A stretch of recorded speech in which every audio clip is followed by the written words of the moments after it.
राधा माधव के रूप का जब कोई वर्णन नहीं कर सकता तो हमारी कलुषित मति उनका जो रूप चिंतन करती है वह सही है या हमारा भ्रम है? भ्रम नहीं है, वो बिल्कुल सही है। क्योंकि भगवान ऐसे, ठीक है, हम भगवान, हमारा मन भगवान तक नहीं जा सकता, क्योंकि भगवान का अचिंतन च कूटस्थम अचलम ध्रुवम, परमात्मा को जो स्वरूप है वो अचिंत है। अचिंत कहते हैं मन और बुद्धि से परे जो है, जिसको बुद्धि विचार नहीं कर सकती, सोच नहीं सकती, मन जहाँ जा नहीं सकता। कहा ना, गो गोचर जहाँ लग मन जाई, सो सब माया जानो भाई।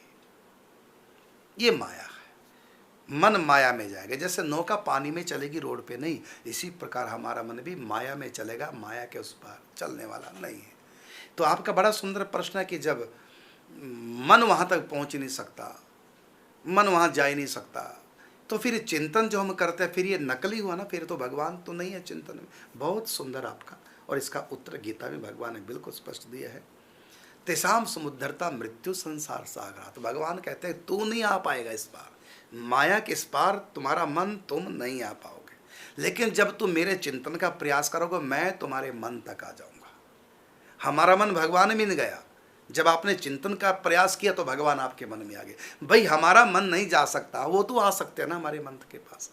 हमारी पहुंच नहीं भगवान तक, भगवान की पहुंच तो हम तक है। उदाहरण के रूप में नदी पार करके हमारा मित्र खड़ा है, उससे हम मिलना चाहते हैं तो क्या करना पड़ेगा? नौका नहीं, पुल नहीं, तो क्या करना पड़ेगा? तैर करके पार जाना पड़ेगा। अब आपको मित्र से मिलना, कैसे मिलोगे? तैर के पार जाओगे। तैरना आपसे आता नहीं, अब क्या होगा? फिर होगा ये कि आप तो उस पार नहीं जा सकते, आप इस पार बैठे बैठे रो, बुलाओ। वो तैरना जानता, वो तैर करके तुम्हारे पास आ जाएगा। हो गया ना मिलन? भाई तुम तैर कर उस पार नहीं मिल पाए क्योंकि इतने समर्थ नहीं, तो वो तो तैर करके मित्र तो इस तरफ आ गया ना। इसी प्रकार हमारा मन उस पार नहीं जा सकता। फिर आपने कहा चिंतन, फिर मन से चिंतन, ये नकली रूप नहीं, असली है। भगवान आए हैं हमारे मन में, हमारा मन नहीं गया भगवान में, भगवान हमारे मन में आए। हमारा मन, जैसे मान लो मैं इस समय चिंतन करूं काशी जी का, तो सचमुच में मेरा मन काशी नहीं गया, बल्कि काशी मेरे मन में आई। आप किसी का भी चिंतन करो, आप अपनी गाय का चिंतन करो, भैंस का चिंतन करो, पति का चिंतन करो, पत्नी का चिंतन करो, तो पत्नी थोड़ी माने हम थोड़ी पत्नी के पास, मन थोड़ी वहां जाएगा। पत्नी हमारे मन के पास है। किस रूप में आएगी? नकली रूप बनाकर। वो नकली रूप होगा पत्नी का, वो खाली मनगढ़ंत चिंतन, क्योंकि असली पत्नी तो वहाँ है, उसका केवल रूप हमारे मन में आया। असली पति तो वहाँ, उसका केवल याद करने में रूप आया, तो वो नकली है, क्योंकि असली न असली तो वहाँ है। लेकिन परमात्मा सब जगह है और सब कुछ बने हैं, इसलिए वो असली कहलाएंगे। समझ गया ना मेरी बात को? संसार का चिंतन करेंगे तो हम, संसार के पास मन नहीं जाएगा, बल्कि संसार का वो जो रूप है वो हमारे मन में आएगा। लेकिन वो रूप नकली होगा, क्योंकि हमारे मन में संसार आ सकता नहीं, उसके केवल ख्याल आया है। लेकिन श्री कृष्ण तो हमारे मन में आ सकते हैं। मीरा कहती है बसो मेरे नैनन में नंदलाल। तो कृष्ण जब नैन में बसते हैं तो मैं देखूं जिस और सखी, सामने मेरे सामरिया। काले रंग का चश्मा पहनो, काली काली दुनिया दिखाई देगी। लाल रंग का चश्मा पहनो, लाल ही लाल सब दिखाई देगा। इसी प्रकार मीरा कहती है बसो मेरे नैनन में नंदलाल। अब बताओ, नंदलाल नैनन में बस गया और वो सब जगह देखने लग गया। चित्त चढ़ी वह सांवरी सूरत उर विच आन अड़ी, आलीरी मेरे नैनन बान पड़ी, क्योंकि नैनों में बस गए। तो श्री कृष्ण तो नैन में बस गए और सब जगह कृष्ण कृष्ण दिखाई देने लगे, क्योंकि श्री कृष्ण सचमुच में हमारे नेत्रों में आ सकते हैं। लेकिन संसार यदि नेत्रों में आ गया, एक कण भी संसार का हमारी आंख में आ गया, तो डॉक्टर के पास जाना पड़ेगा, आंख फूट जाएगी। कोई कण अंदर गिर गया तो संसार हमारे आंख में आएगा तो आंख फोड़ देगा, और भगवान आंख में आएंगे तो आंख उज्जवल हो जाएगी, दिव्य हो जाएगी। तो भगवान तो आ सकते हैं हमारी आंख में, हमारे मन में, लेकिन संसार का केवल आकृति स्वरूप चिंतन में आएगा, खुद नहीं आएगा। लेकिन भगवान खुद आते हैं। अब प्रश्न उठता है कि जो हम चिंतन करते हैं, क्या फिर वो सचमुच में भगवान होते हैं? क्या सचमुच में भगवान? फिर तुम प्रश्न करोगे भगवान तो बड़े सुंदर होते हैं, पागल हो गए जिन्होंने देखा। तो हम जो रूप देख रहे हैं चिंतन में, हम तो पागल नहीं हुए हैं। इसका अर्थ ये है कि हमारे मन में श्री कृष्ण आए तो सही, लेकिन अपने असली रूप में नहीं आए, हमारे भाव के अनुसार आए। जाकी रही भावना जैसी, और प्रभु मूर्त तीन देखी तैसी। तो जैसी हमारी भावना थी, भगवान दरअसल मेकअप करके आए हैं। कैसा? जैसा हमारा भाव था। आप भजन कर करके और भाव बढ़ाइए, सत्संग सुन के और भाव बढ़ाइए। देखिए, पहले जो आप ध्यान करते थे, मंद मंद सा हल्का हल्का सा होता था, और अब देखो कितना करिए। और उसके बाद और भजन करो, और मन पवित्र करो, और निष्कामता लाओ, और कथा सुन के मन में प्रेम बढ़ाओ। फिर देखो ना, कृष्ण के दर्शन इतने होंगे कि पागल हो जाओगे उसको देख देखकर। एक क्षण भी इधर से उधर मन नहीं जाएगा। तो जो जो हमारा भाव पवित्र होता जाएगा, ठाकुर जी भी अपनी छवि को निखारते चले जाएंगे। क्योंकि जैसे जिसकी भावना, उसके लिए वो रूप वैसी बना लेते हैं। आप श्री कृष्ण का चिंतन कर रहे हैं, कोई खास चिंतन हो ही नहीं रहा, लेकिन फिर भी जितना हो रहा है उतना हो, बिल्कुल ठीक है। भगवान ही है, वो शुद्ध भगवान है। लेकिन उन्होंने आकृति कैसी बनाई? जैसा हमारा भाव है। कहा ना कि ये यथा माम प्रपद्यन्ते तांस थैव भजाम्य हम। मेरे प्रति जो जैसा भाव रखेगा। और आपने क्या भाव रखा चिंतन करते समय? ये तो मैं कल्पना कर रही हूँ। तो भगवान हैं सचमुच में हो, लेकिन किस रूप में आए हैं? वो कल्पना के रूप में आए हैं, क्योंकि तुमने कल्पना माना। क्योंकि भगवान सब कुछ बन सकते हैं, सब कुछ भगवान बन सकते हैं। अब तुम्हारी कल्पना भी वही बन गए खुद, वो स्वयं है। लेकिन तुम कहते हो कल्पना तो भगवान है। ठीक है, मैं कल्पना की तरह रहूंगा। तुम किसी भी रूप में मानो, नरसिंह भगवान सिंह के रूप में, तो सिंह बन के आ गए। जहां भी भगत को जिस रूप की आवश्यकता, वही रूप बना लेते हैं। तो आप उनको मानसिक मानोगे तो मानसिक बने रहेंगे। तो मानसिक जो श्री कृष्ण है, आप उनको साक्षात श्री कृष्ण मानो। चरण सेवा करो, निकुंज का चिंतन करो, वृंदावन का चिंतन। जितना आप साक्षात मानते चले जाएंगे, उतने साक्षात रूप प्रकट होता चला जाएगा। लेकिन साक्षात भी आप तभी मान पाएंगे मानसिक को, जब आप पवित्र होंगे भजन के द्वारा, सत्संग के द्वारा, प्रेम के रंग में, कथाओं के द्वारा प्रेम के रंग में रंग चुके होंगे। बस फिर उसके अनुसार और धीरे धीरे रूप और क्लियर होता चला जाएगा, और स्पष्ट होता चला जाएगा। अंत में तो ऐसा रूप प्रकट होगा, आंख खोलने का मन ही नहीं करेगा। बस देखती रहूं, बैठ मेरे सामने। कैसे गाना है ना, तुझे देखती रहूं, ना तू कुछ कहे ना मैं कुछ कहूं, बस बैठ मेरे साथ, तुझे देखती रहूं, और कुछ नहीं सूझेगा। देखो री वह नंद का छोरा, बर्छी मारे जाता है, बर्छी सी तिरछी चितवन से पैनी छुरी चलाता है।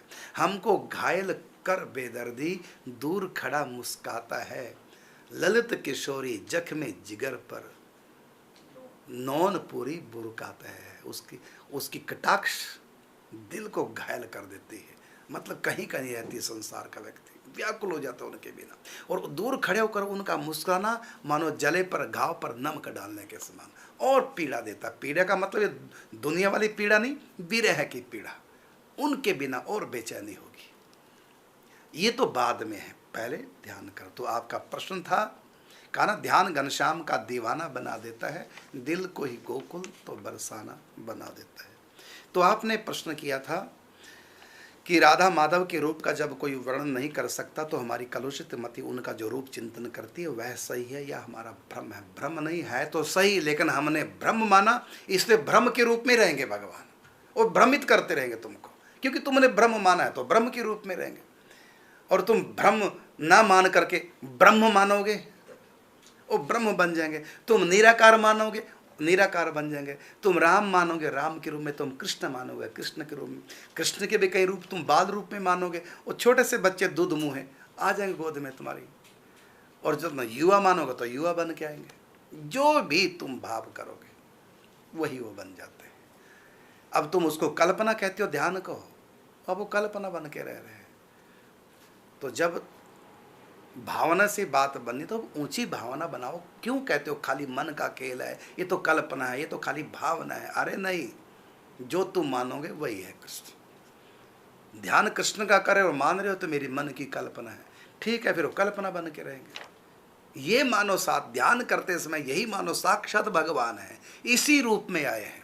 यहाँ तक कि भागवत में तो सुखदेव जी राजा परीक्षित को यहाँ तक कहते हैं, कृष्ण का चिंतन नहीं हो रहा, दुनिया का चिंतन हो रहा है, वहाँ भी ये भावना करो ये भी कृष्ण है। नामदेव के सामने कुत्ता रोटी लेके भाग गया, नामदेव ने पकाई रोटी रोटी कुत्ते ने उठाई, पीछे घी का कटोरा लिए जा रहे, बोले रूखी तो ना खाओ, कुछ घी तो लेते जाओ, रूप अपना क्यों मुझसे छिपा रहे, तेरा मेरा एक नूर, फिर काहे को हजूर, तूने शक्ल बनाई है स्वान की और मुझे ओढ़नी उड़ा दी इंसान की। तो वहाँ कुत्ता था, लेकिन क्या माना उन्होंने, नहीं ये मेरे विट्ठल नाथ ठाकुर जी हैं, सूखी रोटी लेके गए हैं, मैं घी तो चुप पड़ता, घी का कटोरा लिए जा रहे हैं नामदेव जी। और देखो साक्षात विट्ठलनाथ श्री कृष्ण प्रकट हो गए। क्यों प्रकट हो गए? क्योंकि उन्होंने उसको कुत्ता नहीं माना। कुत्ता था वो, कुत्ते को कुत्ता नहीं माना, क्या माना? भगवान माना। देखो जब तुम उंगली में अंगूठी पहनते हो, जैसे छल्ला है, तो तुम क्या सोच के पहनते हो? छल्ला। लेकिन जब इसको बेचने जाओगे, क्या सोच के बेचोगे? छल्ला समझ के बेचोगे या सोना? वहाँ क्या पूछोगे सुनार से, आजकल छल्ले की क्या कीमत है, ये पूछोगे कि सोने की क्या कीमत है? और सुनार भी जब खरीदेगा वो छल्ला देखेगा या सोना? अब दृष्टि है। जब तुमको अंगूठी चाहिए, फिर वो अंगूठी कह के बात करेगा और तुम भी अंगूठी मान करके बात करोगे, और फिर तुम अंगूठी पहनते समय कहोगे मैंने अंगूठी पहन ली। अब तुमने अंगूठी देखी, लेकिन जब तुमको बेचनी होगी, अब तुम अंगूठी ना देख करके अब तुम देखोगे सोना। अब बताओ ये दो चीजें हैं कि एक? ये एक ही चीज है, सोना ही अंगूठी बना है, अंगूठी ही सोना है, ये दो तत्व नहीं है। लेकिन हम नजरिए दो रख सकते हैं, ये छल्ला है या ये सोना है, नजरिए दो हैं एक ही। इसी प्रकार सारा संसार और भगवान सब एक ही तत्व है। अगुण सगुण सब आप हो, निराकार साकार, सर्व रूप धरी हे हरि, आप बने संसार, सब कुछ आप हो। इसलिए नामदेव को था कि सब कुछ श्री कृष्ण है, तो कुत्ता भी कृष्ण है। और फिर व्यवहार किया, घी का कटोरा लेके गए, ठाकुर जी प्रकट हो गए। ऐसी निगाह मीरा की निराली, पी के जहर की प्याली, ऐसा गिरधर बसाया हर श्वास में, आया काला जब नाग बोली धन्य मेरे भाग, हरि आए आज सांप के लिबास में, हरि आए आज सांप के लिबास में। आओ आओ बलिहार काले कृष्ण मुरार, धन्यवादी हूँ मैं आपके एहसान की, बड़ी कृपा है कृपा निधान की, जर्रे जर्रे में है झांकी मेरे राम की, किसी सूझ वाली आंख ने पहचान की। आंख का मतलब भावना, ज्ञान, अंदर की दृष्टि। बस दृष्टि बदली, सृष्टि बदल गई। तो सृष्टि में भी यदि हम दृष्टि बदलें, अपना दृष्टिकोण बदलें, तो ये भगवान, कुत्ता भी नामदेव के लिए भगवान हो गया। और जब हम साक्षात कृष्ण का चिंतन कर रहे हैं, तो वहाँ तो कम से कम कृष्ण मान लो। वहाँ भी तुम कहते कल्पना है, ये तो खाली भाव कर रहे हैं, हम कल्पना कर रहे हैं। अरे तुम तो कल्पना कर रहे हो, लेकिन वो तो सचमुच में आ गए, तुम्हारी कल्पना के रूप में आ गए। वो तो कल्पना नहीं, तुम्हारी कल्पना होगी, लेकिन वो तुम्हारी कल्पना में आ गए, वही आए हैं तुम्हारी कल्पना में। अब तुम उसको कल्पित ना मानो, कल्पना जरूर तुम्हारी थी, लेकिन आए सचमुच में हो। हमने तो कल्पना की थी, ठीक है, लेकिन आए सचमुच में। अच्छा किस रूप में आए हैं? जो तुमने माना। क्या माना? तो कल्पना माना, तो अब भी साक्षात, लेकिन है कल्पना के रूप में। अब तुम कल्पना मानोगे, कल्पना बने रहेंगे। अब तुम साक्षात मानो, साक्षात ही बन जाएंगे। लेकिन साक्षात मानने के लिए बहुत पुण्य करने पड़ेंगे। स्वल्प पुण्याम ताम राजन विश्वासो नहीं जायते, बहुत पुण्य करने पड़ेंगे, दान पुण्य परोपकार करने पड़ेंगे, गरीबों के दिन दुखियों की सेवा भी करनी पड़ेगी, खूब भजन करना पड़ेगा, खूब सत्संग करना पड़ेगा, गौ माता की सेवा करनी पड़ेगी। अपने परिवार के सब के आगे हाथ जोड़ के रखिए, मन की तरफ ध्यान दीजिए, मेरा मन कहीं भी गंदा ना हो जाए। यदि किसी की तरफ से मुझको कोई कष्ट मिल रहा है, यही भाव करूँ, मेरे प्रभु का विधान है, मेरे कर्म के अनुसार खेल चल रहा है, मैं अपने मन को गंदा ना होने दूँ, क्योंकि मन को पवित्र रखना, क्योंकि पवित्र मन में ही भाव का प्रागट्य होगा। राम नाम की साबुन से जो मन की मैल मिटाएगा, निर्मल मन के दर्पण में वो राम के दर्शन पाएगा। फिर तो आप बातें भी करेंगी। प्रारंभ में तो क्या होगा कि जो जो आप सोचेंगे, ये आपकी भाषा में कहें, जो जो आप कल्पना करेंगे, वैसी वैसी भगवान दिखते चले जाएंगे, वैसी वैसी खेल भी भगवान करते चले जाएंगे। ये प्रारंभ में होगा। लेकिन धीरे धीरे ध्यान करते करते, कल्पना करते करते, यदि आपकी भाषा में कहूँ जैसा कि लिखा हुआ है, तो कल्पना सही करते करते मिजाजी इश्क के बदले हकीकी इश्क हो जाता, न रहती नाव चक्कर में बेड़ा पार हो जाता। झूठे खेले सांची हुई और सांची खेले बिरला कोई। तो झूठे सही, झूठ मूठ में चिंतन करते रहो, जितना बने, घंटा 2 घंटा प्रतिदिन करो। देखना क्या चमत्कार होगा, जिसको आप कल्पना कह रहे हैं ना, कुछ समय के बाद चिंतन करते करते मन की इस योग्य हो जाएगा कृपा से। लकड़ी जो चूल्हे से बाहर हो लकड़ी होते, जब चूल्हे में देते हैं ना जलती आग के साथ, तो धीरे धीरे वो लकड़ी भी आग बन जाती है, लेकिन एकदम नहीं, धीरे धीरे। इसी प्रकार आप चिंतन कीजिए, धीरे धीरे आपकी कल्पना, जिसको आप कल्पना कह रहे हैं, वो साक्षात हो जाएगी। इसी का नाम है झूठे खेले सांची हुई। करो कल्पना से चिंतन, और कुछ समय के बाद सचमुच में हो जाएगा। लेकिन इतना मैं जरूर कहना चाहूँगा, जो चिंतन भजन खूब करते हैं वो अपने मन की तरफ ध्यान रखा करो। राग द्वेष, निंदा चुगली, ईर्षा, दूसरे की तरक्की से चिढ़ना, छोटों से नफरत करनी, बड़ों से चिढ़ना, बहुत अवगुण हम लोगों में, इसकी तरफ हम ध्यान नहीं देते। मैंने देखा संसारी लोगों को, वो भजन की तरफ तो ध्यान देते हैं, भजन करने लग जाते हैं, हमारे पास आते हैं, महाराज 32 तो माला करते हैं, अब और नीम बढ़ा दो। तो इधर तो जोर आप दे रहे हैं, बहुत अच्छी बात है, बड़ी कृपा, लेकिन इससे भी ज़्यादा जोर दीजिए अपने मन के विकारों को संभालने में। निंदा चुगली, ईर्षा द्वेष, नफरत, कपट, अभिमान, अहंकार, दूसरे को छोटा दिखाना, अपने आप को कुछ करके दिखाना, ये सारी आदतों को सुधारिए, इधर ध्यान दीजिए। क्योंकि हमारा जब अभी हमारे मन को परिमार्जन करने में उसकी एनर्जी ऊर्जा खर्च हो रही है, लेकिन जितना हम परिमार्जन करते हैं अपने मन का नाम जप के द्वारा, उससे दुगनी हम गंध डाल देते हैं राग द्वेष ईर्ष्या निंदा चुगली करके। कितना बड़ा धोखा आप अपने साथ कर रहे हो। इसलिए भजन की तरफ तो जोर दे ही रहे हो, साथ में इधर भी जोर दो कि मन गंदा ना हो पाए, जल्दी से मन पवित्र कर दे, मन पवित्र हो जाए नाम जप से। और फिर जब मन पवित्र होगा उसके बाद संत कृपा से हृदय में प्रेम के रंग से रंग जाओगे, संत कृपा से। संत यदि नहीं मिले तो भगवान डायरेक्ट भी कृपा कर सकते हैं, रंग जाओगे प्रेम में। लेकिन पहले चित्त शुद्धि तो कर लो, ये तो काम आपका है। तो कपड़ा धोना आपका काम है, और इसको रंगना ये रंगरेज संतों का काम है। संत देर नहीं लगाते। लोग कहते महाराज कृपा करो भक्ति मिले करे। गंदा कपड़ा कहता धोबी से, मुझको रंग दो। धोबी ने कहा नहीं, अभी पहले धुल, उसके बाद रंगरेज के पास ले जाऊंगा, धो दूंगा। तो पहले तो धुलाई करो भाई, नाम जाप करो, अपराधों से बचो, ईर्ष्या द्वेष से बचो।